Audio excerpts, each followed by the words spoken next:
Summer is finally here, and much like the phoenix rising from the ashes, I felt this insatiable need to reinvent myself by finding little ways I can level up while still chilling by the pool type of ish. Bear with me, it will all make sense by the end of this video. Bottom line, I did some research with my prioritizing your mental health but still killing it goggles on and pinpointed 2 key cognitive abilities that I want to work on in a way that will not disrupt my much needed resting summer state, yet still have a significant, noticeable positive impact in my life. Starting with strengthening my sustained attention. I don't know if you noticed this, but money or gold are no longer the most valuable and sought after resources these days. Attention is. Because wherever it goes, so does our time and money. Everybody, every app, every product wants to capture your attention. As a result, we live in an insanely overstimulating, loud, and in-your-face reality which has made it more difficult than ever to truly stay focused on what matters and keep your concentration without giving in to the never-ending avalanche of distractions. Social media and brands in general have become attention experts, and I think it's about damn time that we as individuals caught up with them. Here's what you need to know. There are 3 types of attention. Arousal, referring to our activation level and level of alertness. Focused attention, our ability to focus attention on a particular stimulus. And of course, sustained attention, referring to the ability to attend to a stimulus or activity over a long period of time. When you browse YouTube and see flashy, colorful, or shocking thumbnails, those are intended to activate that unconscious arousal that just naturally grabs our attention. Back in high school, I would freaking hate it every time someone made a scene or was yelling or being overly animated, and then when you would look at them, they just say, "What are you looking at? You want to take a picture?" Thumbs up if you are also sick of that scenario as well. The reason why that ticked me off was because from an evolutionary perspective, if you ignored loud, big gesturing things in the corner of your eye,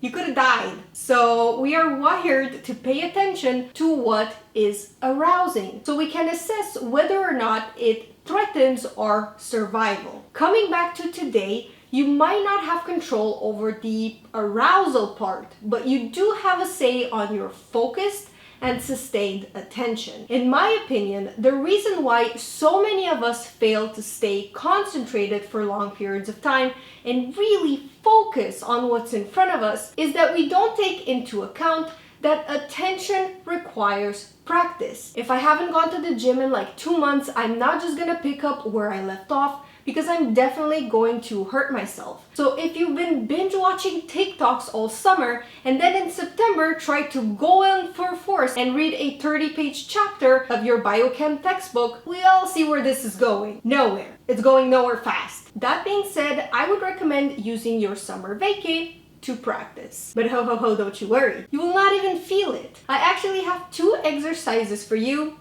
that can help with that. If you're someone that likes meditating, listening to podcasts, lying next to the pool and vegging, then try ATT, which stands for Attention Training Technique. ATT is usually a 12-minute exercise used in metacognitive therapy that helps you become aware of your focus of attention and straighten your control over it. I found a pretty cool channel that has a few ATT videos up, so you can check them out below, but I'm sure if you do some digging, you'll find plenty more out there that you can use. So give it a go and come back to let me know if it worked for you or not. Now, if you're more like me and can't really sit still for the life of you, I would try something else. Romanticizing your actions.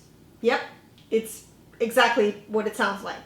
Let me give you an example. When you are cooking dinner, other than the recipe and the cooking part, don't allow yourself to look at or listen to anything else. Really zone into what you are doing. Try to make everything, picture and Instagram perfect and aesthetic goals, okay?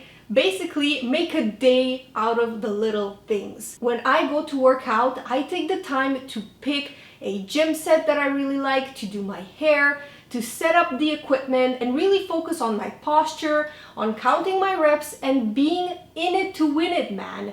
It is seriously life-changing. Moving on, the second cognitive ability I want to personally work on is called response inhibition, and it refers to the suppression of actions that are inappropriate in a given context and that interfere with goal-driven behavior. I don't know if I should put a little trigger warning here, but when I'm stressed out, I struggle with binge eating. Not to a clinical / problematic degree, but it does take a toll on my extremely sensitive stomach and fitness goals.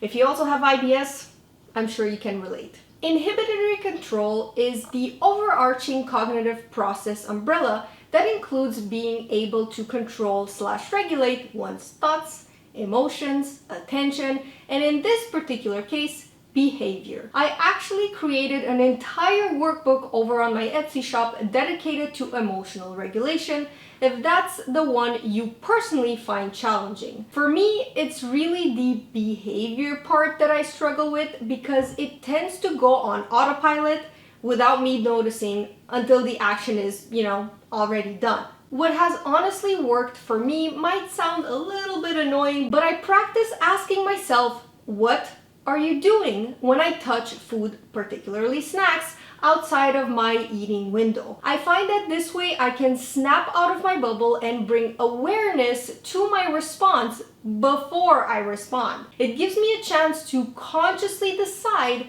whether or not the action I am about to perform actually serves me and my goals. Try it out and let me know if it worked out for you. So with that being said, thank you so much for watching, guys. But before ending this video, I'd like to give a little shout out to today's sponsor, Shein. I've been buying from their website long before I even started my YouTube channel, and I have pieces from them that I've worn for years, and they're still going strong. I'm honestly really happy to see Shein listening to all our comments and trying to make a conscious effort to incorporate recycled and organic materials in their new items, and even starting an eco-friendly collection. If you ask me, this is a start in the right direction, and I encourage the brand to keep going. I invite you to check the link below to take a peek at any or all of the pieces I've shown during this mini clip. They are currently having a Victoria Day sale, so you can invest in closet staples that you can wear and love for many summers to come. I am particularly loving their long maxi skirts, their loungewear, their sport sets, of course, my obsession, and the 4-pack basics or t-shirts because I never get bored of them and I literally live in these pieces. Like matin, midi, soir, I'm always wearing them. So thank you so much to Shein for continuously supporting this channel, and of course a huge thank you to you. Thank you so much, guys. Bye.